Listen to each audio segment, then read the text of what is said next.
कैसे हो आप सभी। नमस्कार, राधे राधे, राम राम, गुड मॉर्निंग। आज सभी का तहे दिल से मेरे इस ऑनलाइन प्लेटफॉर्म में स्वागत है। मैं आपका अभिनंदन करता हूं, वेलकम करता हूं। इसी के साथ में आज हम एक नए टॉपिक के साथ में मिल रहे हैं दोस्तों। आज का हमारा टॉपिक रहेगा राजस्थान की कला संस्कृति। देखिएगा, राजस्थान की कला संस्कृति में हम पढ़ेंगे और राजस्थान की कला संस्कृति में हम सबसे पहले क्या पढ़ेंगे। हमारे राजस्थान में एक मान्यता है कि हम किसी भी चीज को, किसी भी कार्य को स्टार्ट करते हैं तो सबसे पहले देवी देवताओं की आराधना करते हैं और उसके बाद में हम क्या करते हैं, अपने कार्य को अंजाम देते हैं। तो चलिए हम स्टार्ट करते हैं। सबसे पहले आज जो हम पढ़ेंगे वो राजस्थान के लोक देवता। कौन से हैं भाई? लोक देवता। हम लोक देवताओं को आज पढ़ेंगे। राजस्थान के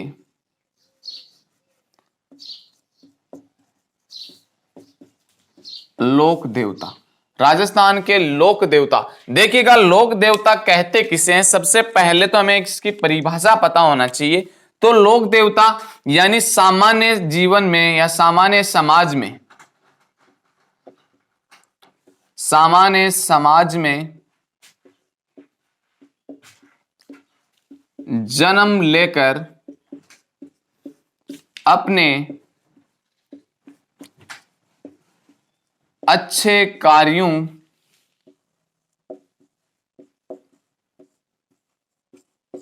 की बदौलत, अपने अच्छे कार्यों की बदौलत पूजे जाने वाले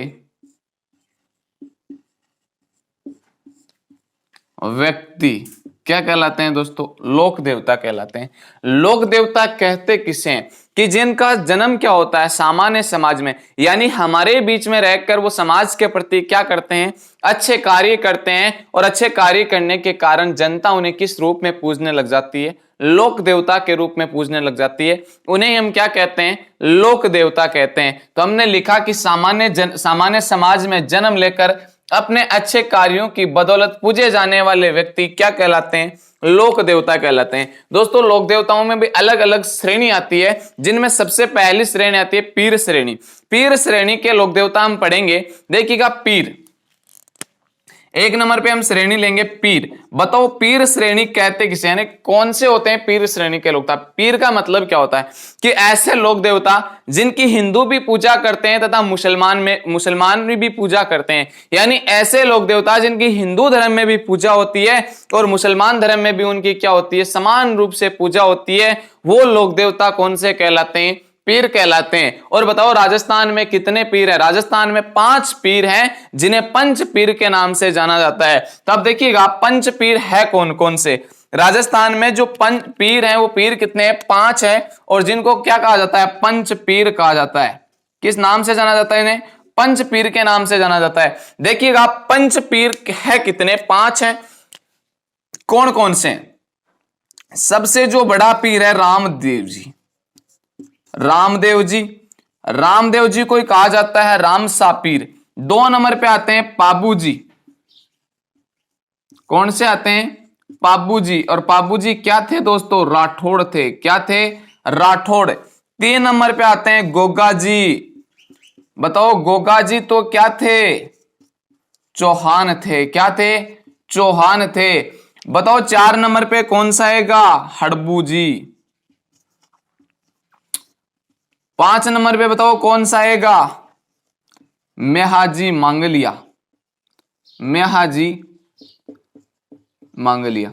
ये अपने ननिहाल में रहने के कारण, जो ननिहाल वालों की गोत्र थी वो क्या थी? मांगलिया। और ये ननिहाल में रहने के कारण क्या लगाने लगे? मांगलिया ही लगाने लगे। ध्यान में रखना दोस्तों, हम पढ़ रहे हैं लोक देवता। लोक देवता कहते किसे हैं? कि ऐसे व्यक्ति जो सामान्य समाज में जन्म लेकर अपने अच्छे कार्यों की बदौलत या अपने अच्छे कार्यों की बदौलत पूजे जाने वाले व्यक्ति क्या कहलाते हैं? लोक देवता कहलाते हैं। फिर हमने जाना कि लोक देवताओं में अलग अलग श्रेणी आती है, जिनमें हम सबसे पहली श्रेणी पढ़ेंगे पीर। पीर कहते किसे हैं? पीर श्रेणी के लोक देवता कौन से होते हैं? ऐसे लोक देवता जिनकी हिंदू धर्म में भी पूजा होती है तथा मुसलमान धर्म में भी क्या होती है? पूजा होती है। वो लोक देवता कौन से कहलाते हैं? पीर कहलाते हैं। पीर श्रेणी के लोक देवता कहलाते हैं। हमने बात की कि पीर, कितने पीर है राजस्थान में? राजस्थान में 5 पीर हैं जिन्हें पंच पीर के नाम से जाना जाता है। रामदेव जी हो गया, बाबूजी राठौड़ हो गया, गोगा जी हो गया और हड़बू जी हो गया, मेहाजी मंगलिया हो गया। ठीक है, अब हम इनकी विस्तारित एक एक की बात करते हैं दोस्तों। देखिएगा, सबसे पहले जिस पीर को हम पढ़ने वाले हैं उस पीर का नाम है रामदेव जी। क्या नाम है? रामदेव जी, जिसे राम सा पीर कहा जाता है, लीले घोड़े वाला बाबा कहा जाता है, रूणे चारा धनी कहा जाता है, सांप्रदायिक सद्भावना का देवता कहा जाता है, कुष्ठ रोग का निवारक देवता कहा जाता है। ये सारी चीजें रामदेव जी का उपनाम है। देखिएगा, हम बात करते हैं रामदेव जी। रामदेव जी पढ़ने से पहले इसकी कहानी बाद में, इनकी पहले हमें इनका सामान्य जो परिचय है वो परिचय जानना अति आवश्यक होता है, क्योंकि एग्जाम में क्वेश्चन जो पूछे जाते हैं इनके जीवन परिचय से बहुत से क्वेश्चन पूछे जाते हैं। देखिएगा, रामदेव जी का जो जन्म होता है, बताओ वो जन्म कब होता है? विक्रम संवत 1405 को होता है। कब होता है? भाद्रपद शुक्ल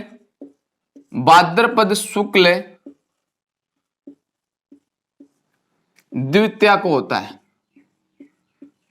भाद्रपद शुक्ल द्वितीया को होता है और इसे ही कहते हैं बाबेरी बीज। क्या कहते हैं? इसे ही कहते हैं बाबेरी बीज, क्योंकि इस दिन रामदेव जी का क्या हुआ था? जन्म। इसे ही कहते हैं बाबेरी दूज। इसे ही कहते हैं अवतार की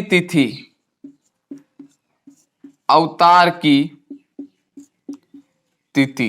देखो, इसे ही कहते हैं बाबेरी बीज, इसे ही कहते हैं अवतार की तिथि। किसे? भाद्रपद शुक्ल द्वितीया को कहते हैं, क्योंकि रामदेव जी का जो जन्म होता है, जन्म कब होता है? विक्रम संवत 1405 भाद्रपद शुक्ल द्वितीया को होता है।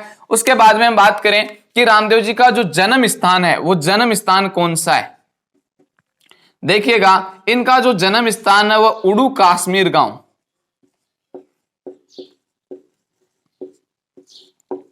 शिव तहसील।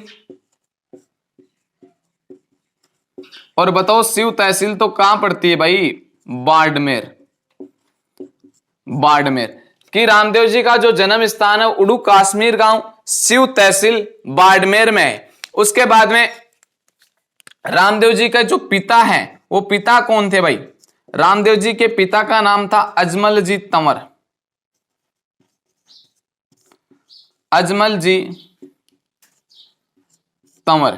रामदेव जी के पिता कौन थे? अजमल जी तंवर। रामदेव जी की माता का नाम मेणादे था। क्या नाम था? मेणादे। रामदेव जी का एक भाई था, वो भाई कौन था? उस भाई का नाम था बीरमदेव।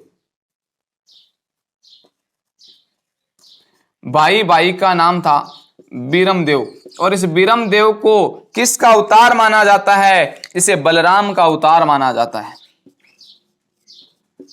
बलराम का अवतार।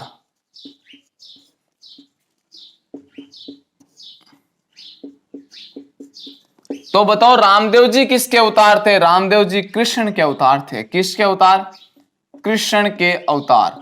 रामदेव जी खुद किसके अवतार? कृष्ण के अवतार। जबकि बीरमदेव किसके अवतार थे? बीरमदेव बलराम के अवतार। कृष्ण जी का एक भाई था जिसका नाम था बीरमदेव। इनकी पत्नी का क्या नाम था? इनकी पत्नी का नाम था नेतलदे। इनकी रामदेव जी की जो पत्नी थी उस पत्नी का नाम था नेतलदे। बताओ, नेतलदे कहां की रहने वाली थी? नेतलदे अमरकोट पाकिस्तान की रहने वाली थी। कहां की? अमरकोट की रहने वाली थी। और बताओ, अमरकोट वर्तमान में कहां पड़ता है? पाकिस्तान में पड़ता है। बताओ, नेतलदे किसकी पुत्री थी? ये दल सिंह की पुत्री थी। किसकी पुत्री थी? ये दल सिंह की पुत्री थी। अब इनके एक गुरु भी थे। इन गुरु का क्या नाम था? इतनी सी चीज एक बार नोट करो जल्दी से। देखिए, एक बार दोबारा देख लो कि रामदेव जी को किसका अवतार कहा जाता है? कृष्ण का अवतार कहा जाता है। रामदेव जी का जन्म विक्रम संवत 1405 को भाद्रपद शुक्ल द्वितीया को होता है। इस भाद्रपद शुक्ल द्वितीया को बाबेरी बीज, बाबेरी दूज, अवतार की तिथि कहा जाता है। स्थान कौन सा है? जन्म स्थान उड़ू कश्मीर गांव, शिव तहसील बाड़मेर में पड़ता है। पिता इनके अजमल जी तंवर थे, माता इनकी मृणालिनी थी, भाई इनके बिरमदेव, बिरमदेव किसके अवतार? बलराम के अवतार माने जाते हैं। पत्नी इनकी नेतलदे थी, अमरकोट पाकिस्तान की रहने वाली थी, पुत्री दल सिंह की थी। इतनी चीज आप जल्दी से एक बार नोट करो।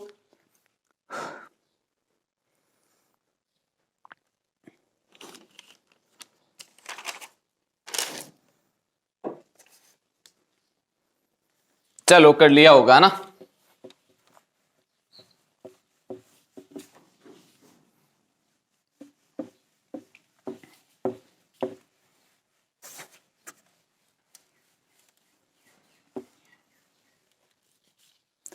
देखो रामदेव जी जो अवतार थे वो अवतार किसके थे? रामदेव जी अवतार कृष्ण के माने जाते हैं। किसके? कृष्ण जी के, भगवान कृष्ण के। रामदेव जी जो वंशज है, बताओ वंशज किसके माने जाते हैं? ये अर्जुन के वंशीय, अर्जुन वंशीय माने जाते हैं। अर्जुन के वंशीय, या बोल सकते हो अर्जुन के वंशज माने जाते हो। उसके बाद में रामदेव जी के एक गुरु थे, उन गुरु का क्या नाम था? कि रामदेव जी के गुरु का नाम था गोरखनाथ जी। क्या नाम था? सॉरी, योगी बालीनाथ जी था। बालीनाथ जी, बालीनाथ जी, बालीनाथ जी का जो मंदिर बन रखा है वो मंदिर कहां बन रखा है? रामदेव बालीनाथ जी का जो मंदिर बन रखा है वो बालीनाथ जी का मंदिर बन रखा है मसूरिया पहाड़ी, मसूरिया पहाड़ी। और बताओ मसूरिया पहाड़ी तो कहां है? राजस्थान में, जोधपुर में। कहां है? जोधपुर में। यहीं पर क्या है? इनकी समाधि है। यहां पर इनकी समाधि, यानी योगी बालीनाथ जी की समाधि है। बताओ योगी बालीनाथ जी का जो मंदिर बन रखा है वो मंदिर कहां बन रखा है? वो मसूरिया पहाड़ी पर बन रखा है। किस पे बन रखा है? मसूरिया, मसूरिया पहाड़ी। और राजस्थान में मसूरिया पहाड़ी कहां पर है? जोधपुर में है। यहीं पर क्या है? इनकी समाधि है। इसके आगे हम बात करते हैं रामदेव जी की जो सवारी थी। बताओ इनकी सवारी क्या थी? तो इनकी सवारी थी घोड़ा, और घोड़ा भी कैसा था? नीला घोड़ा। कैसा घोड़ा? नीला घोड़ा था। और कुछ इतिहासकार इस घोड़े का जो नाम है वो नाम रेवत बताते हैं। क्या बताते हैं? रेवत। कि कुछ साहित्यकार इस घोड़े का नाम क्या बताते हैं? रेवत बताते हैं। दोस्तों इतनी चीज आपको समझ में आई कि रामदेव जी किसके अवतार? कृष्ण के अवतार। रामदेव जी वंशज, अर्जुन के वंशज माने जाते हैं। गुरु कौन थे रामदेव जी के? बालीनाथ थे। कौन थे? बालीनाथ थे। और बालीनाथ जी का जो मंदिर बन रखा है वो मसूरिया पहाड़ी जोधपुर पर बन रखा है। और यहां पर क्या है? इनकी समाधि है। रामदेव जी की जो सवारी थी वो सवारी लीला घोड़ा था, यानी घोड़ा था, और घोड़ा भी कैसा था? नीला घोड़ा। एक बार जल्दी से इतना आप नोट करो फटाफट।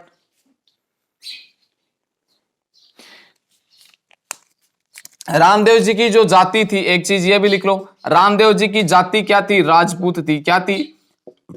राजपूत। और इनकी गोत्र कौन सी थी? तंवर थी। कौन सी गोत्र थी? तंवर थी। कि रामदेव जी की जाति कौन सी थी? राजपूत थी। और इनकी जो गोत्र थी वो गोत्र कौन सी थी? तंवर थी। चलो इतना नोट किया।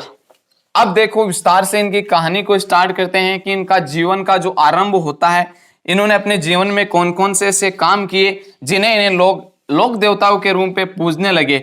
यानी इन्होंने ऐसे कौन से ऐसे कार्य किए थे जिनकी बदौलत जनता इनको एक लोक देवता यानी देवता के रूप में इनकी पूजा करने लगी, और आज भी की जाती है। देखिएगा यहां पर कौन है? ये रहा एक स्थान। इस स्थान का नाम है उड़ू कश्मीर। उड़ू कश्मीर गांव। ये उड़ू कश्मीर गांव है। इस गांव में कौन रहते हैं? रामदेव जी। कहा जाता है इस उड़ू कश्मीर के निकट ही एक गांव स्थान पड़ता है। इस स्थान का नाम क्या है? सातलमेर। क्या नाम है? सातलमेर। यह सातल के द्वारा बसाया गया था, सातलमेर। देखिएगा इस सातलमेर में क्या था? इस सातलमेर में एक राक्षस का आतंक था, जिस राक्षस का नाम था भैरव राक्षस। भैरव राक्षस। इस भैरव राक्षस का क्या था? यहां पर आतंक था। क्या था? आतंक था।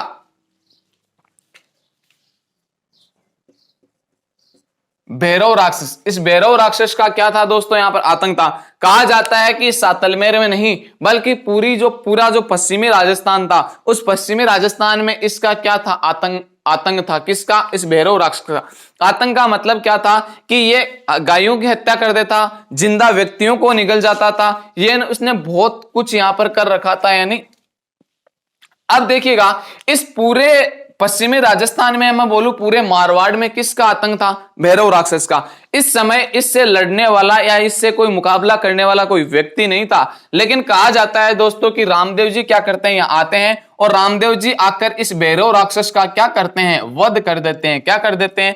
वध कर देते हैं। तो एक कारण तो यह हुआ कि पश्चिमी राजस्थानी लोगों को भैरव राक्षस से मुक्ति किसने दिलवाई? रामदेव जी ने दिलाई। तो लोग क्या करने लगे? रामदेव जी के संपर्क में आए, ज्यादा संपर्क में आए रामदेव जी। अब देखो सातलमेर में इस भैरव राक्षस का आतंक था। आतंक इसको भैरव राक्षस का वध किया। वध कर एक स्थान बसाया जिसका नाम क्या था? पोखरण। पोखरण क्या बसा दिया? पोखरण बसाया। अब देखो इस पोखरण में रह रहे कौन कौन रहे? पोखरण में रह रहे हैं एक तो रामदेव जी, इस पोखरण में रह रहे हैं एक तो रामदेव जी, एक रामदेव जी की पत्नी का नाम नेतल दे। कौन था? नेतल दे।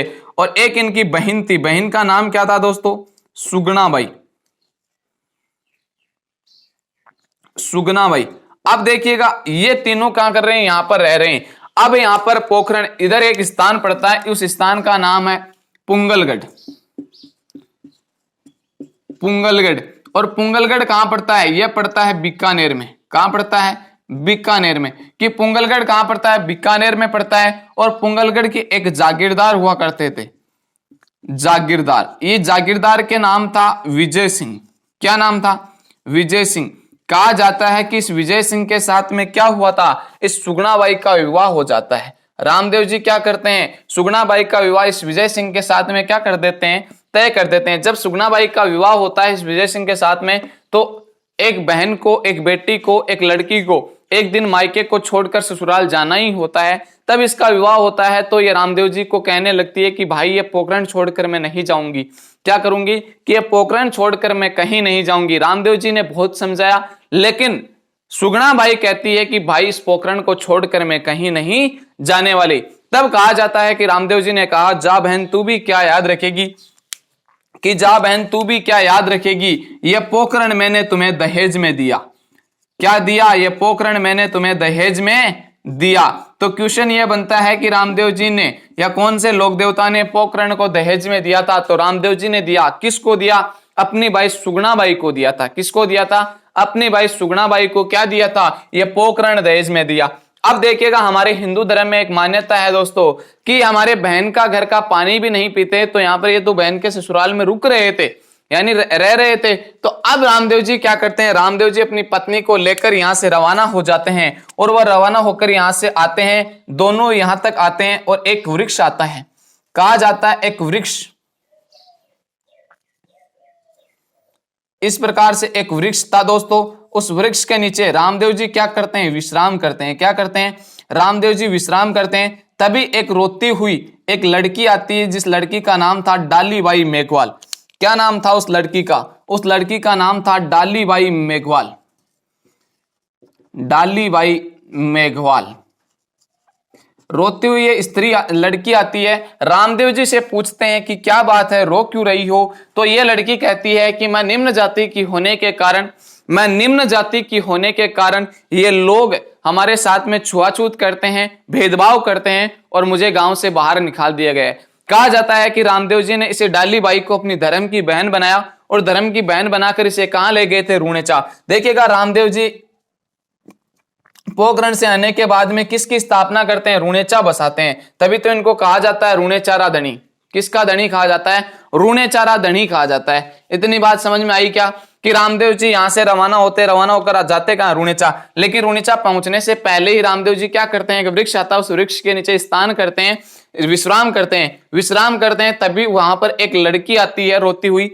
रामदेव, उस लड़की का नाम था डालीबाई मेघवाल। रामदेव जी उस लड़की से पूछते हैं कि तुम रो क्यों रही हो? तो वो लड़की कहती है कि मैं निम्न जाति की होने के कारण यहाँ के जो लोग हैं वो मेरे साथ में क्या करते हैं? भेदभाव करते हैं, छुआछूत करते हैं, इसलिए, और उन्होंने मुझे इस गांव से बाहर निकाल दिया।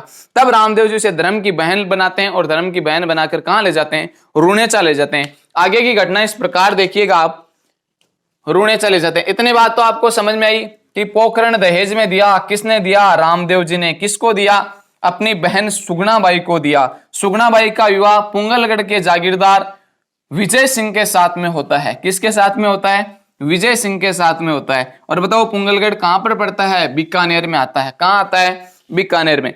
देखिएगा, रामदेव जी ने डाली बाई को अपनी धर्म की बहन बनाकर रुणेचा ले गए थे। वहां पर एक कामड़िया पंथ चलाया। कौन सा पंथ? कामड़िया पंथ। एक पंथ चलाया जिस पंथ का नाम था कामड़िया पंथ। इस कामड़िया पंथ का क्या किस लिए चलाया था? रुणेचा में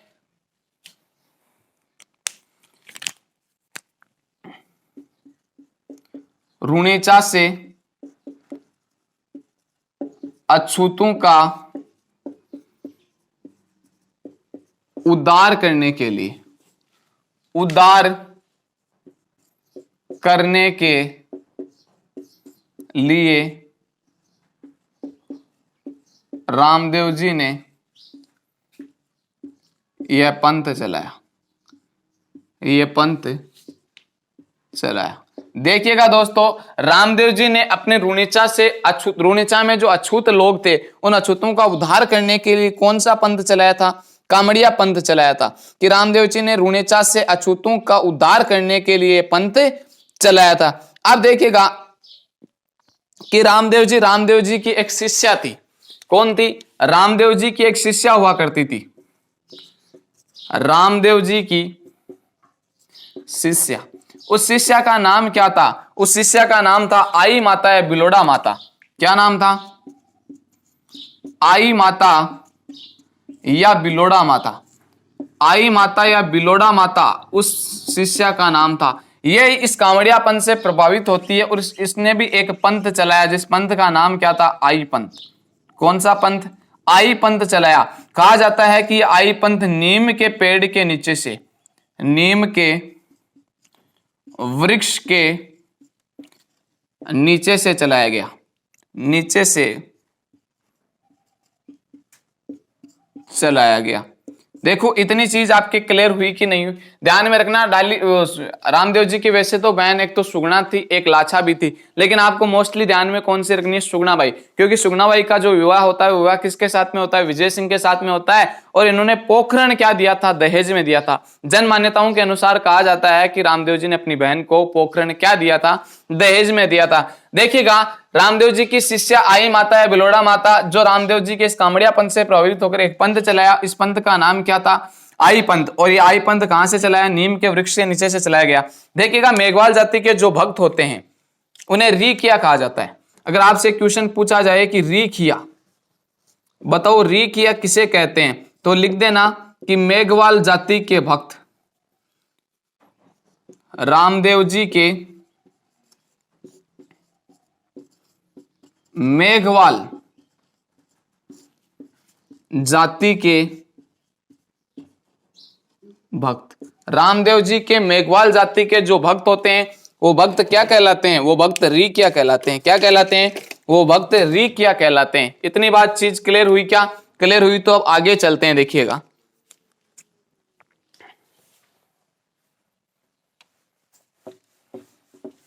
दोस्तों अगर क्लास आपको पसंद आ रही है, मैटर आपको समझ में आ रहा है, तो क्लास को एक बार जोरदार तरीके से लाइक कर दीजिए और शेयर कर दीजिए। और चैनल पर नए हो तो चैनल को एक बार सब्सक्राइब कर लीजिए। देखिएगा, रामदेव जी एकमात्र ऐसे लोक देवता थे कि रामदेव जी एकमात्र ऐसे लोक देवता थे जो एक कवि भी हुए, जो एक कवि भी थे या कवि भी थे। देखिएगा, रामदेव जी एकमात्र ऐसे लोक देवता जो लोक देवता होने के साथ साथ में क्या थे? एक कवि भी थे। और इनका एक ग्रंथ था। उस ग्रंथ का क्या नाम था? कि इन्होंने एक ग्रंथ लिखा। उस ग्रंथ का क्या नाम था? 24 बाणियां। क्या नाम था उस ग्रंथ का? 24 बाणियां। कि रामदेव जी के द्वारा लिखा गया ग्रंथ कौन सा है? तो 24 बाणियां। आपसे क्वेश्चन इस प्रकार से भी पूछा जाता है कि बताओ एकमात्र ऐसा लोक देवता कौन से हुए थे जो कवि होने के साथ साथ में एक कवि भी थे? तो वो थे रामदेव जी। रामदेव जी के द्वारा लिखा गया ग्रंथ कौन सा है? 24 बाणियां है। कौन सा है? 24 बाणियां है। इतनी बात आई कि आपको समझ में आई। रामदेव जी ने अपने उपदेशों में, देखिएगा रामदेव जी थे, रामदेव जी क्या करते थे, लोगों के पास में जाते थे और उपदेश देते थे। तो रामदेव जी ने अपने उपदेशों में, अपने उपदेशों में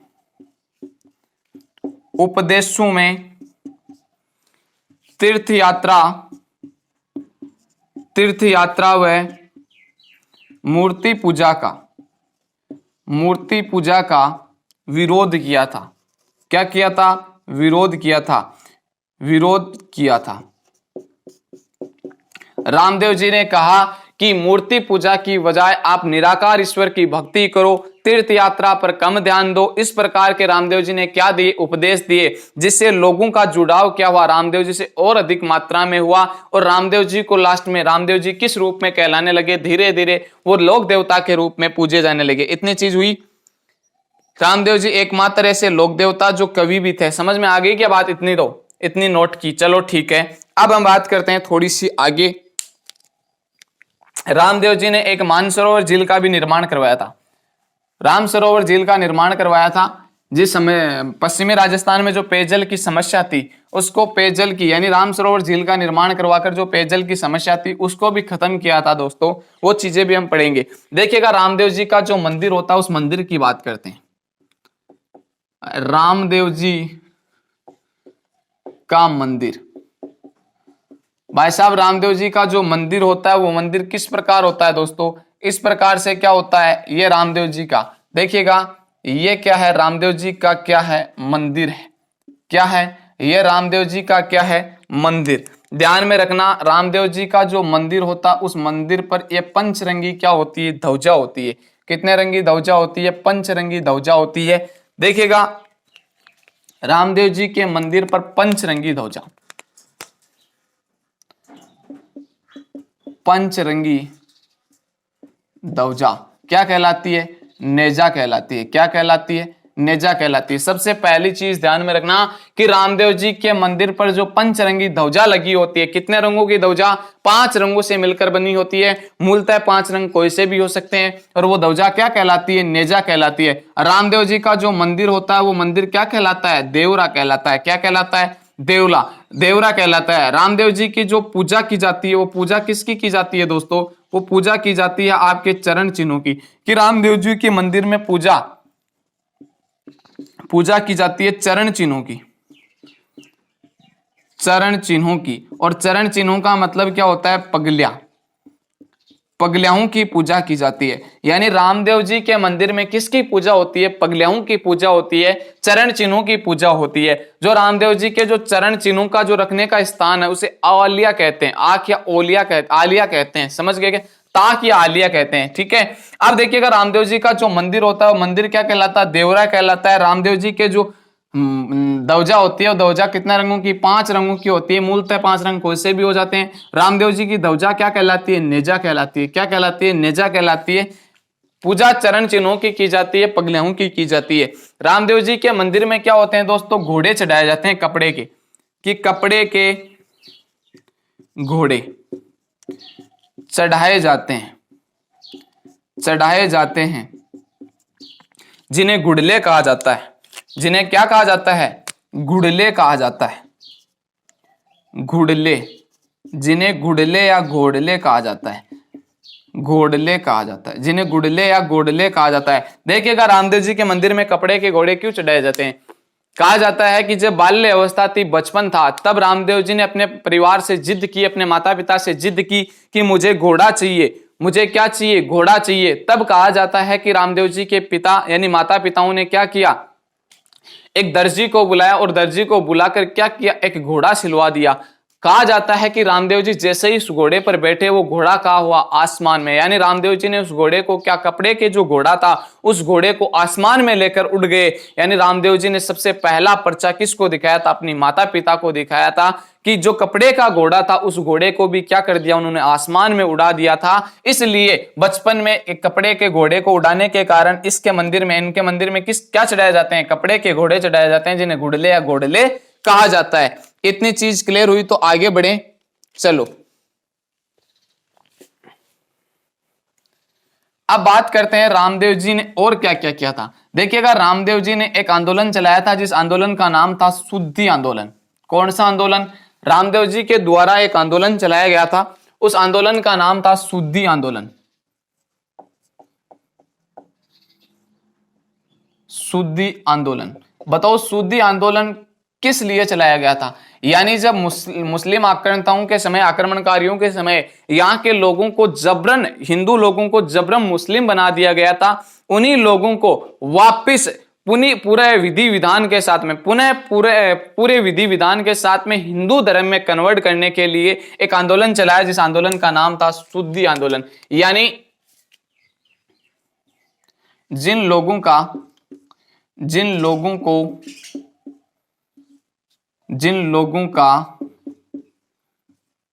जबरन धर्म परिवर्तन करवाया गया, रामदेव जी ने उन्हें पूरे विधि विधान के साथ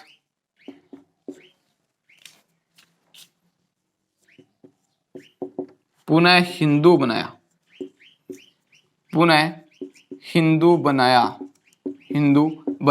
यानी हिंदुओं को क्या किया गया था? जबरन मुस्लिम बना दिया गया था, उन्हें वापस क्या किया गया था? हिंदू धर्म में कन्वर्ट करवाया गया था। यही काम किसका था? शुद्धि आंदोलन का। दोस्तों आपको याद रही या नहीं रही बताओ जल्दी से।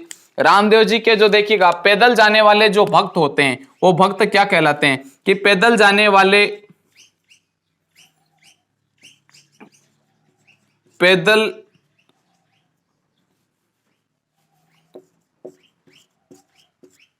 पैदल जाने वाले व्यक्तियों को रामदेवरा, यानी पैदल रामदेवरा, ऐसे लिखो, पैदल रामदेवरा जाने वाले व्यक्तियों को जातरू कहा जाता है। क्या कहा जाता है दोस्तों? जातरू। अब बताओ पैदल कोई यात्री जाएगा रामदेव जी के, तो वो चुपचाप जाएगा, जयकारे लगाता जाएगा। तो रामदेव जी के जयकारों को क्या कहा जाता है? बादली कहा जाता है। क्या कहा जाता है? कि रामदेव जी के ये व्यक्ति जाते हैं तो ये जयकारे लगाते हैं, और ये जयकारे क्या कहलाते हैं? ये जयकारे बादली कहलाते हैं। क्या कहलाते हैं? ये जयकारे क्या कहलाते हैं? बादली। क्या कहलाते हैं दोस्तों? बादली कहलाते हैं। कि रामदेव जी के जो जयकारे लगाते हुए जाते हैं उस जयकारे को क्या कहते हैं? बादली कहते हैं। रामदेव जी के नाम की हम कोई धागा बांधते हैं गले में, हाथ पर कोई भी धागा बांधते हैं, वो पातड़ी या पातरी कहलाता है। वो पातड़ी या पातरी कहलाता है। आगे मैं बता दूंगा जब रामदेव जी की शब्दावली हम पढ़ेंगे। आप तो इतनी सी चीज एक बार नोट करो, छोटी सी चीज है, 2-4 बात लिखी हुई है, ज्यादा कुछ नहीं है। कि शुद्धि आंदोलन, जिन लोगों का जबरन धर्म परिवर्तन करवाया, रामदेव जी ने उन्हें पुनः पूरे विधि विधान के साथ में हिंदू बनाया। लिख लिया? चलो देखिएगा, अब बात करते हैं रामदेव जी के मंदिरों की बात करते हैं कि रामदेव जी के जो मंदिर है वो मंदिर कहां कहां है। देखिएगा रामदेव जी के जो मंदिर हैं वो मंदिर कहां कहां है।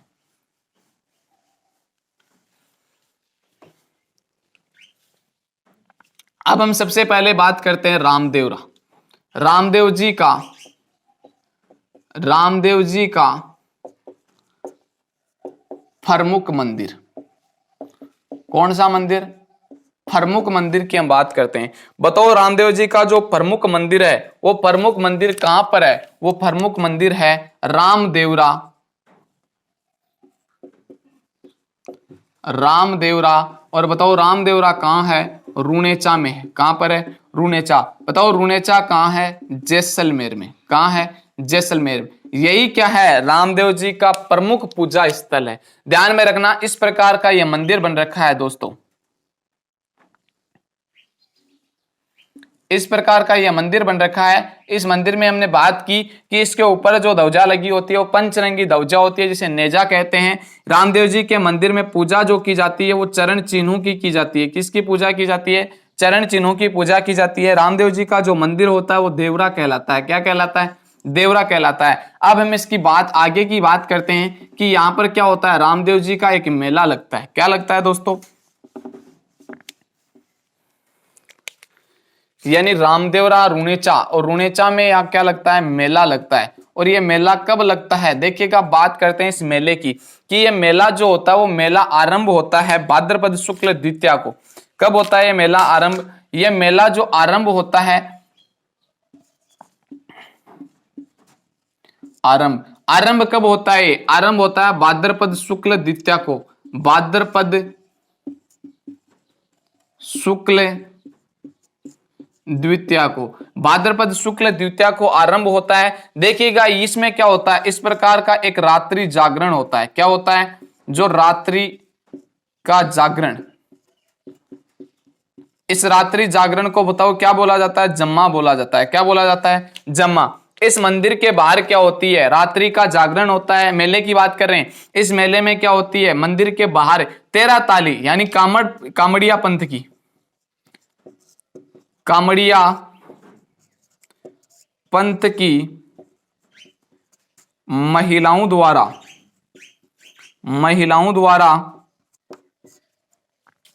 नृत्य किया जाता है। कामड़िया पंथ की महिलाओं द्वारा अपने शरीर पर 13 मंजिरे बांधकर नृत्य करती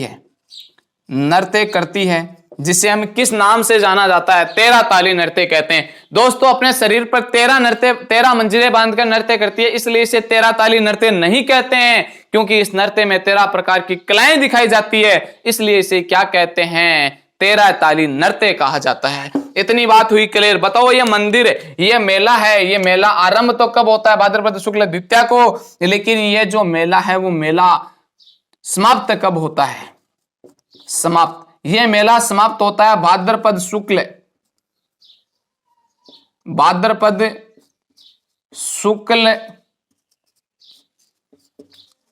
एकादशी को। कब होता है, भाद्रपद शुक्ल एकादशी को यह मेला क्या होता है दोस्तों, समाप्त होता है। देखिएगा इस मेले को और किस नाम से जाना जाता है, इस मेले को क्या कहा जाता है, इस मेले में क्या होता है, इस मेले में बहुत अधिक मात्रा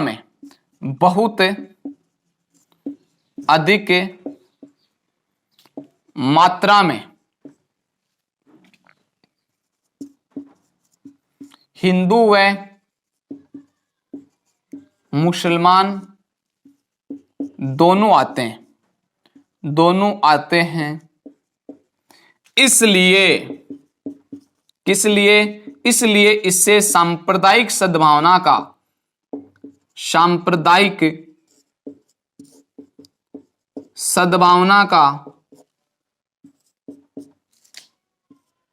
सबसे बड़ा स्थल कहा जाता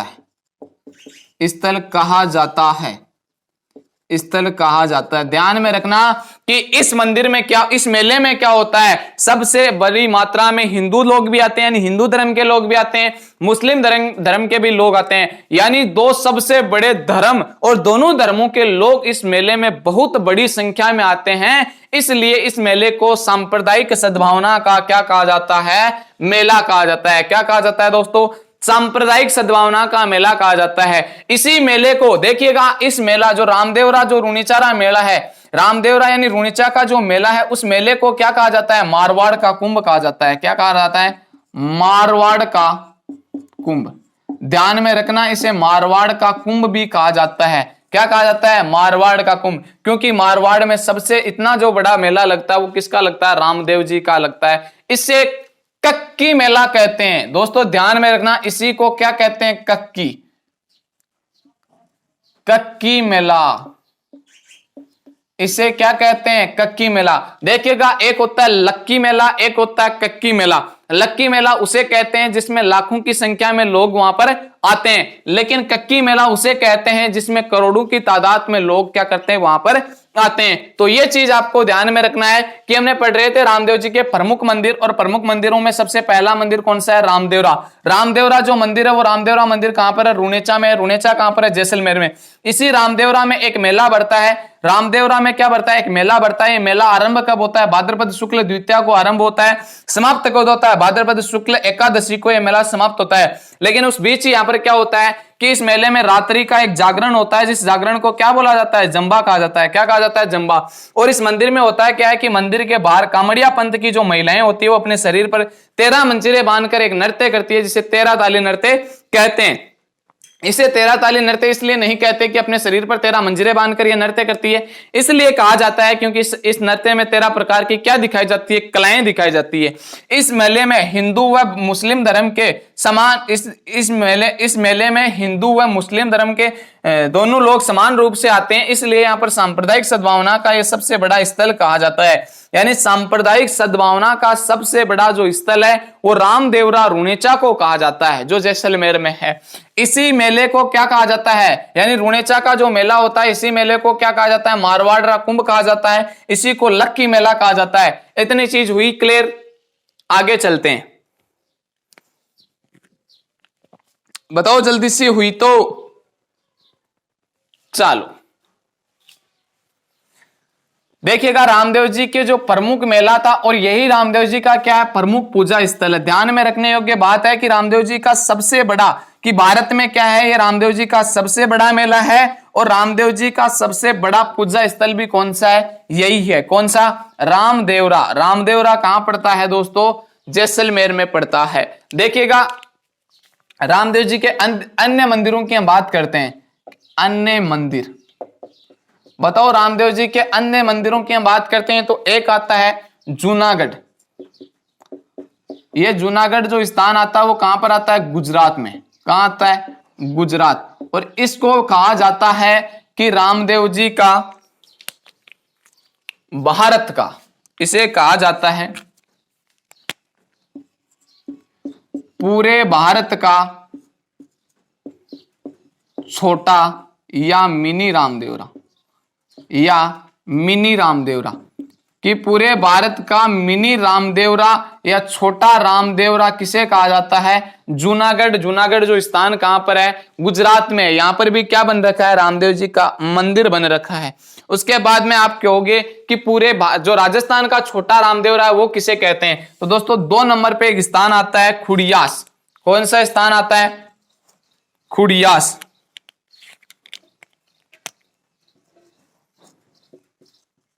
खुड़ियास। इस खुड़ियास में क्या है, और ये खुड़ास आता कहां पर, खुड़ियास अजमेर में आता है। कहां आता है, अजमेर में। इस अजमेर में एक मंदिर बन रखा है जिसे कहा जाता है राजस्थान का छोटा या मिनी रामदेवरा। राजस्थान का छोटा या मिनी रामदेवरा किसे कहा जाता है, खुड़ियास, जो स्थान कहां पर आता है, अजमेर में आता है। इसके बाद में तीसरा जो मंदिर है वो बन रखा है मसूरिया पहाड़ी। मसूरिया पहाड़ी, बताओ मसूरिया पहाड़ी पर क्या है, मैंने कहा था गुरु इनके कौन थे, योगी बालीनाथ जी थे। और योगी बालीनाथ जी का जो मंदिर है वो मंदिर कहां बन रखा है, मसूरिया पहाड़ी पर। और वहीं पर क्या बन रखा है, इनका भी मंदिर है। इनका मंदिर मतलब रामदेव जी का भी मंदिर है, और योगी बालीनाथ जी की भी क्या है, वहां पर समाधि है। इसके अलावा कौन सा इनका और कहां है मंदिर, देखिएगा विराट या पाली में भी इनका मंदिर आता है। विराट या पाली में भी क्या है, इनका मंदिर बन रखा है। क्या बन रखा है, इनका मंदिर बन रखा है। इतनी चीज आप एक बार नोट करो जल्दी सी फटाफट, उसके बाद में आगे भी आपको बताता हूं।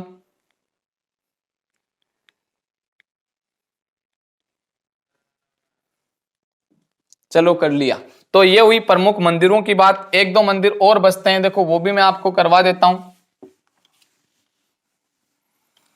1-2 मंदिर इनके और बच जाते हैं, वो मंदिर भी मैं करवा देता हूं। कई बार आपसे क्वेश्चन इस प्रकार से पूछा जाता है कि यहां पर बताओ कि इनमें से कौन सा जो है रामदेव जी से संबंधित नहीं है, यानी कौन सा ये स्थान है जो रामदेव जी से संबंधित नहीं है, तो आपको ध्यान में रखना होगा कि कौन सा है या कौन सा नहीं है। एक आता है सुरता खेड़ा, देखिएगा एक स्थान हम लेते हैं सुरता खेड़ा। ये सुरता खेड़ा कहां पर आता है? चित्तौड़ में आता है। कहां पर आता है? चित्तौड़गढ़ में आता है। यानी चित्तौड़गढ़ में कौन सा आता है? सुरता खेड़ा एक स्थान। यहां पर इनको एक बार अमरचंद सेठ के द्वारा क्या किया था? बुलाया गया था। और अमरचंद सेठ को इन्होंने क्या दिया था? यहां पर सेठ को उपदेश दिए। यहां पर अमरचंद सेठ को इन्होंने क्या दिए थे? उपदेश दिए थे। और उपदेश देने के कारण यहां पर भी क्या बन रखा है? इनका मंदिर बन रखा है दोस्तों। क्या बन रखा है? इनका मंदिर बन रखा है। इतनी चीज क्लियर हुई क्या कि सुरता खेड़ा जो स्थान है वो चित्तौड़गढ़ में आता है और वहां पर अमरचंद सेठिया के द्वारा बुलाया गया था। और बुलाने के कारण यहाँ पर क्या है? इनका मंदिर बनाया गया। क्यों बनाया गया? क्योंकि अमरचंद सेठ को यहाँ पर क्या दिया? इन्होंने उपदेश दिया। एक स्थान कठौती,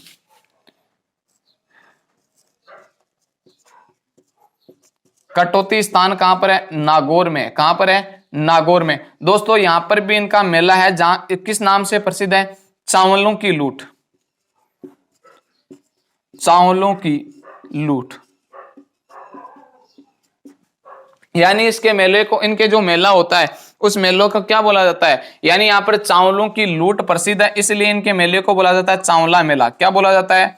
चावला मेला बोला जाता है। चावला मेला, इनका यहाँ पर एक मेला बढ़ता है जिस मेले को बोला जाता है चावला मेला। इतनी चीज क्लियर हुई कि नहीं? बताओ जल्दी से। कि रामदेव जी के जो मंदिर है वो प्रमुख मंदिर हमने पढ़ा। कि ध्यान में रखना, एक तो क्वेश्चन ये बनता है कि रामदेव जी का पूरे भारत में सबसे छोटा यानी मिनी जो रामदेवरा है पूरे भारत का वो कौन सा है? तो वो कौन सा आपका? जूनागढ़, गुजरात में पड़ता है। उसे भारत यानी पूरे भारत का छोटा रामदेवरा है, मिनी रामदेवरा कहा जाता है। जबकि आपको पूछा जाए कि पूरे राजस्थान का छोटा रामदेवरा है, मिनी रामदेवरा, खुड़ियास जो स्थान कहां पर पड़ता है? अजमेर में बन रखा है मंदिर, उसको क्या कहते हैं? पूरे राजस्थान का छोटा या मिनी रामदेवरा कहा जाता है। तो आप ध्यान में रखना कि रामदेव जी का सबसे बड़ा जो पूजा स्थल है वो रामदेवरा मंदिर, यानी रामदेवरा कहां पर है? रुणेचा में है। रुणेचा कहां पर है? जैसलमेर में। वहीं पर रामदेव जी का सबसे बड़ा मेला बढ़ता है। कब बढ़ता है? भाद्रपद शुक्ल द्वितीया को लगता है। और समाप्त कब होता है? भाद्रपद शुक्ल एकादशी को मेला समाप्त हो जाता है। उसके बाद में हम बात करते हैं आगे कि रामदेव जी के जो उपनाम थे। अब देखते हैं रामदेव जी के उपनाम कौन कौन से थे। कि रामदेव जी के उपनाम,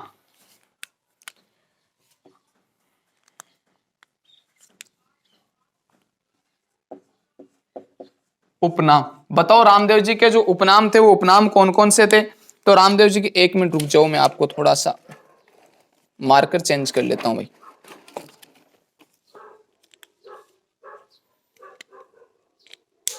देखो रामदेव जी के जो उपनाम थे वो उपनाम, एक तो आता है इनको सांप्रदायिक सद्भावना के देवता, सांप्रदायिक सद्भावना के लोक देवता। के लोक देवता क्यों कहा जाता है? क्योंकि ये मंदिर, इनका मेला होता है उसमें हिंदू धर्म और मुस्लिम धर्म के दोनों धर्मों के समान रूप से लोग यहाँ पर आते हैं। दूसरा, इनको कुष्ठ देव के निवारक रोगता भी कहा जाता है। कुष्ठ रोग के निवारक देवता, यानी किसी के कुष्ठ रोग हो जाता है तो उसको ठीक कौन करता है? रामदेव जी करता है। लेकिन एक ध्यान में रखने योग्य बात यह है कि रामदेवरा जो है, रामदेवरा रुणेचा, वहां पर एक डालीबाई का कंगन है। कहा जाता है कि अगर कोई व्यक्ति उस कंगन के अंदर से निकल जाता है तो उसके जितने भी रोग होते हैं वो सारे रोग क्या हो जाते हैं? समाप्त हो जाते हैं। तो अगर आपको कुष्ठ रोग का पता ना चले कि हमारे कुष्ठ रोग है या कौन सा रोग है, तो आप तो उस कंगन के बीच से निकल जाइए, आपके सारे रोग क्या हो जाएंगे? समाप्त हो जाएंगे। वो डालीबाई का कंगन वहां पर लगा हुआ है, देखिएगा। इन्हें कहा जाता है रुणेचारा धनी। रुणेचारा धनी, इन्हें कहा जाता है नीले घोड़े वाले बाबा, नीले घोड़ेरा बाबा।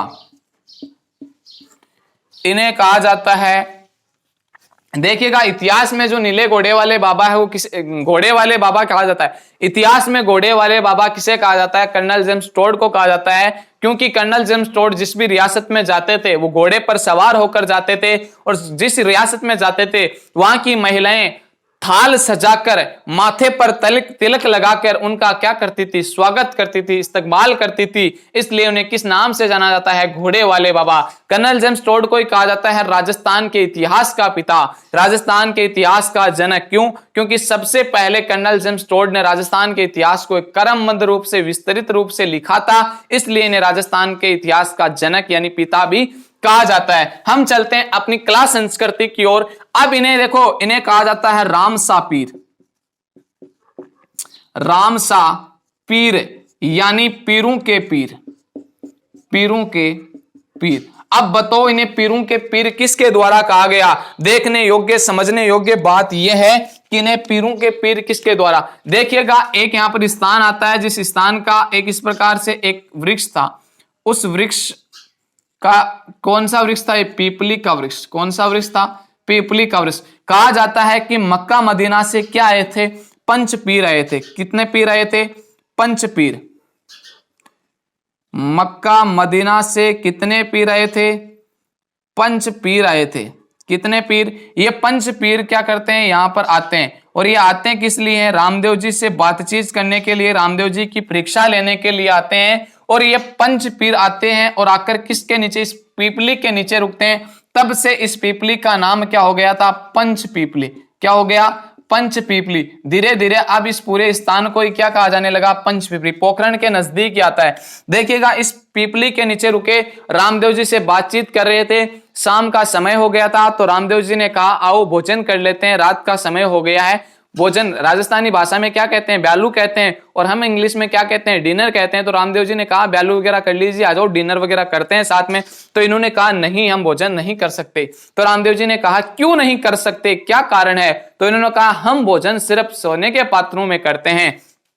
हम भोजन किस में करते हैं? सोने के पात्रों में करते हैं। सोने के पात्रों के बिना हम भोजन नहीं करते। रामदेव जी ने कहा बस इतनी सी बात, हमारे भारत, हमारे हिंदुस्तान को तो सोने की चिड़िया कहा जाता है, हमारे यहाँ तो सोना ही सोना है, आ जाओ भोजन करवा देते हैं आपको सोने के पात्रों में।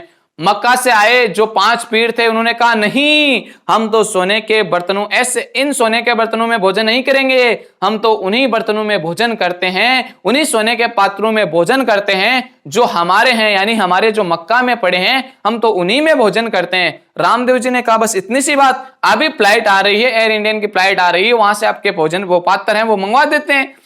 रामदेव जी ने कहा, कहने का तात्पर्य है कि रामदेव जी ने अपनी दैवीय शक्तियों का प्रयोग करते हुए वो जो पात्र पड़े थे मक्का में सोने के, उन पात्रों को उन पंचपीरों के सामने लाकर रख दिया। जैसे ही पंचपीरों ने वो पात्र देखे, उनकी आंखें फटी की फटी रह गई। अब पंचपीर समझ गए थे कि रामदेव जी कोई साधारण व्यक्ति नहीं है, ये तो बहुत खतरनाक व्यक्ति है। पंचपीर रामदेव जी के सामने नतमस्तक होकर इन्हें कहते हैं कि साहब मैं तो पीर हाँ, थे तो पीरों के पीर हो, कि मैं तो पीर हाँ, थे तो पीरों के पीर हो। बताओ रामदेव जी को पीरों की पीर की जो उपाधि थी, पीरों के पीर की जो उपाधि थी, वो उपाधि कौन देता है? मक्का मदीना से आए हुए पांच पीर थे, और उन पांच पीरों ने कहा कि साहब मैं तो पीर हाँ, थे तो पीरों का भी पीर हो, ध्यान में रखना। यह हुई बात रामदेव जी के उपनामों से। अब देखिएगा आगे हम बात करते हैं रामदेव जी की। कुछ एक होती है इतनी चीज आपने लिखी, तो एक इस प्रकार से भी आप लिख सकते हो, नोट लगाकर आप लिख लेना यहां पर, नोट मक्का मदीना से पांच पीर आए जिन्होंने रामदेव जी को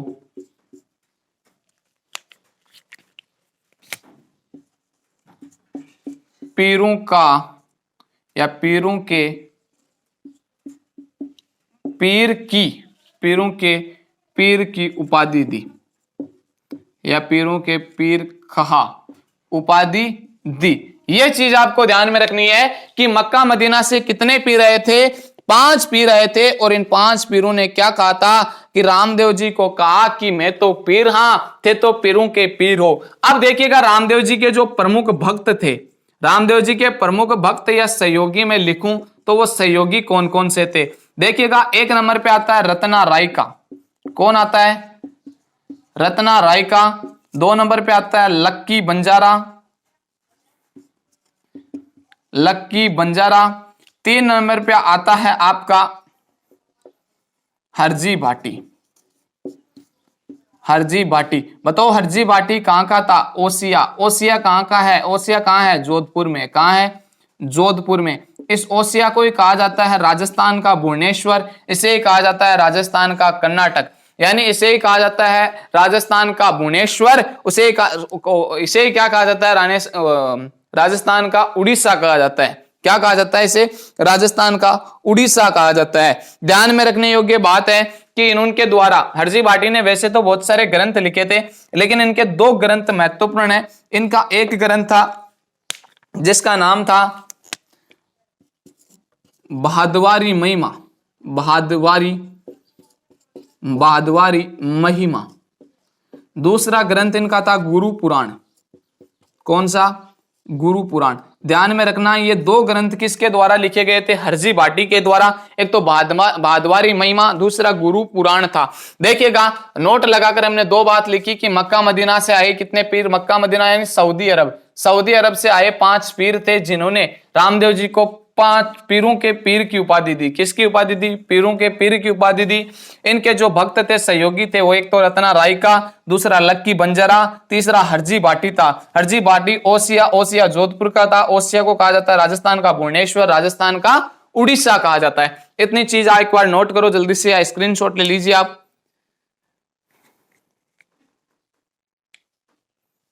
चलो ठीक है।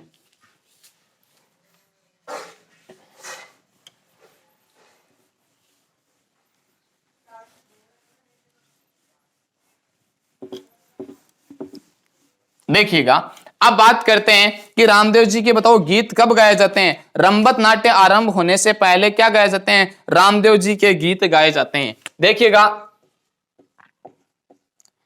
रंबत नाट्य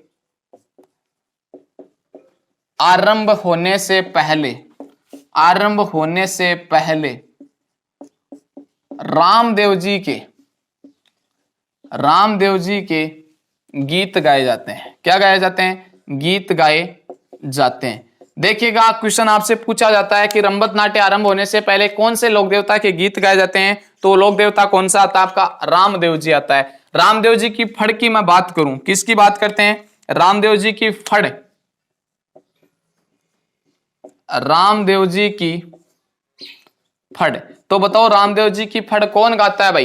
रामदेव जी की फड़ गाता है कामड़िया पंथ के, यानी कामड़िया पंथ का कोई भोपा होता है। कौन सी पंथ का?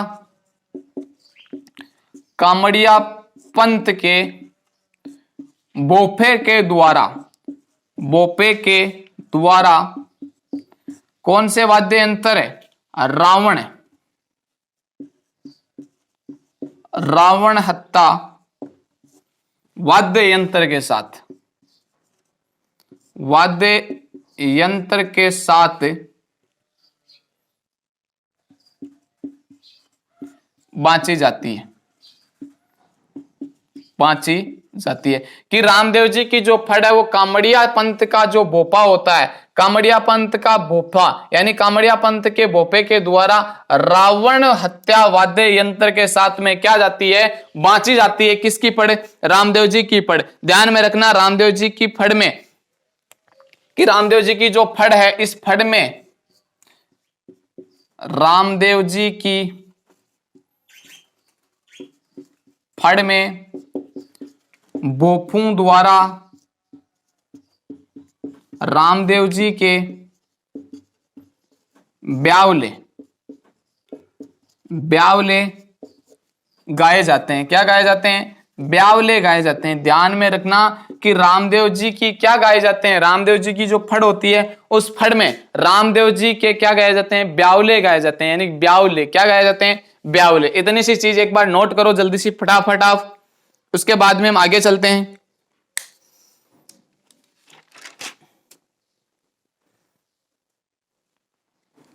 अब हम बात करते हैं रामदेव जी की समाधि। देखिएगा रामदेव जी ने जीवित समाधि ली थी, सबको पता है कि रामदेव जी ने जीवित समाधि कहां पर ली थी, राम सरोवर झील के राम सरोवर झील की पाल के पास में ली थी, यानी पाल पर ली थी। देखिएगा समाधि की हम बात करते हैं, समाधि यानी रामदेव जी की जो समाधि है, बताओ समाधि कहां पर कब ली थी इन्होंने, विक्रम संवत 1458 को इन्होंने क्या ली थी समाधि, कहां पर ली थी, राम सरोवर झील के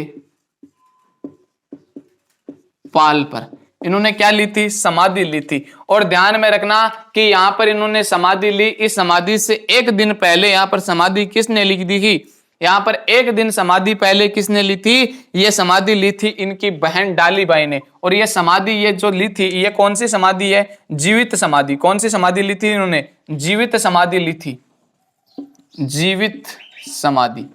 यहां पर इन्होंने जीवित समाधि ली। कई बार क्वेश्चन यहां पर समाधि ली कब थी, भाद्रपद शुक्ल एकादशी को कब ली थी, एकादशी को यहां पर क्या ली थी इन्होंने, समाधि ली थी। एकादशी को क्यों ली, क्योंकि यहां पर एक दिन पहले यहां पर एक दिन पहले है, एक दिन पहले यहां पर समाधि, एक दिन पहले समाधि डालीबाई ने ली। इस कारण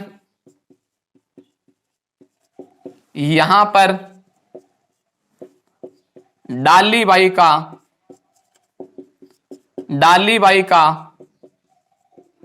मंदिर बन रखा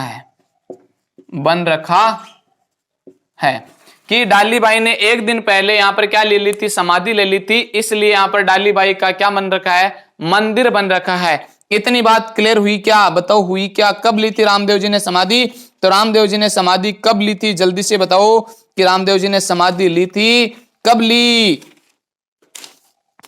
इतनी चीज हुई। अब हम बात करते हैं, देखो रामदेव जी के शब्दावलियों की थोड़ी सी हम बात कर लेते हैं, ताकि आपको कोई भी क्वेश्चन हो वो क्वेश्चन आपका गलत नहीं होता है। बताओ रामदेव जी की शब्दावली में हम सबसे पहले देखिएगा कि रामदेव जी की समाधि कब ली थी। रामदेव जी ने विक्रम संवत 1458 ईस्वी को समाधि ली। कहां पर ली थी, राम सरोवर झील पर ली। कब ली थी, भाद्रपद शुक्ल एकादशी को ली थी। और ये जीवित समाधि थी। यहां पर रामदेव जी से एक दिन पहले इनकी बहन थी, जो धर्म की बहन डालीबाई ने यहां पर क्या ली थी, समाधि ली थी। अब देखिएगा हम बात करते हैं रामदेव जी की शब्दावली की, थोड़ी सी हम बात कर लेते हैं। शब्दावली, बताओ शब्दावली की हम बात करें तो रामदेव जी में जो शब्दावली, ध्वजा को क्या कहा जाता है, रामदेव जी की ध्वजा को कहा जाता है नेजा। क्या कहा जाता है, नेजा। रामदेव जी के कोई पैदल यात्री जाता है, यानी पैदल यात्री, बताओ पैदल यात्री क्या कहलाता है, जातरू कहलाता है। क्या कहलाता है, जातरू। अब वो पैदल जाएगा तो बताओ जयकारे लगाएगा या नहीं लगाएगा, बताओ जयकारे लगाएगा। 1 2 3 4 बाबा तेरी जय जयकार, 1 2 3 4 बाबा तेरी जय जयकार, इस प्रकार के जयकारा लगाता हुआ वो जाता है। और जयकारों को क्या कहा जाता है, बादली कहा जाता है। क्या कहा जाता है, बादली कहा जाता है। आई क्या बात समझ में कि जयकारों को क्या कहा जाता है, बादली कहा जाता है। रामदेव जी का जो जागरण लगता है रात्रि, मंदिर होता है, मेला होता है, उस मेले टाइम पर रात्रि का जो जागरण, उस जागरण को क्या कहा जाता है, जम्मा कहते हैं। क्या कहते हैं, जम्मा। रामदेव जी के जो गीत हैं वो गीत क्या कहलाते हैं, कि रामदेव जी के जो गीत है वो गीत ब्यावले कहलाते हैं। क्या कहलाते हैं, ब्यावले कहलाते हैं। कि रामदेव जी का जागरण क्या कहलाता है, जम्बा कहलाता है। गीत क्या कहलाते हैं, ब्यावले कहलाते हैं या ब्यावलू कहते हैं। रामदेव जी के जो भक्त हैं, रामदेव जी के जो भक्त होते हैं वो भक्त क्या कहलाते हैं, रीखिया। यानी मेघवाल जाति के जो भक्त हैं वो रीखिया कहलाते हैं। अगर रामदेव जी की कोई कसम है, आप रामदेव जी की कोई कसम खाते हो, उस कसम को क्या कहते हैं, आण कहते हैं। क्या कहते हैं, आण कहते हैं। रामदेव जी के कोई हम धागा बांधते हैं, रामदेव जी के नाम का कोई हाथ पर या गले पर कोई धागा बांधते हैं, उसे पातरी या पातड़ी कहा जाता है। पातड़ी या पातरी या पातड़ी कहा जाता है। देखो, दवजा नेजा कहलाती है, पैदल यात्री जातरू कहलाते हैं, जयकारे क्या कहलाते हैं इनके, जयकारे बादली कहलाते हैं, गीत ब्यावले कहलाते हैं, भक्त रीकिया, कसम आण, धागा पातली। छोटा मंदिर होता है उसको क्या कहते हैं, देवरा कहा जाता है। जो छोटा मंदिर होता है उस छोटे मंदिर को, यानी जो छोटा मंदिर होता है, छोटा मंदिर क्या कहलाता है, देवरा कहलाता है। क्या कहलाता है, देवरा कहलाता है। इनकी जो पूजा की जाती है वो पूजा किसकी की जाती है, चरण चिन्हों की। किसकी, चरण चिन्हों की जाती है। किसकी, चरण चिन्हों की। जो चरण चिन्हों को रखने का जो स्थान होता है उसे कहते हैं आख या आली, ताक या आलिया। क्या कहते हैं, ताक या आलिया कहते हैं, ताक या आलिया कहते हैं। रामदेव जी का जो वृक्ष माना जाता है वो वृक्ष कदम का वृक्ष माना जाता है। किसका, कदम का वृक्ष माना जाता है। तो ये थी दोस्तों रामदेव जी के महत्वपूर्ण कुछ शब्दावलियां जिनकी भी हमने बात की। रामदेव जी के जो कपड़े के घोड़े चढ़ाए जाते हैं वो कपड़े के घोड़े को क्या कहे जाते हैं, कि रामदेव जी के क्या होते हैं, कपड़े के घोड़े चढ़ाए जाते हैं। ये बात मैंने पहले ही बता दी। कपड़े के घोड़े, इन घोड़ों को क्या कहा जाता है, घुड़ले या घोड़ले कहा जाता है।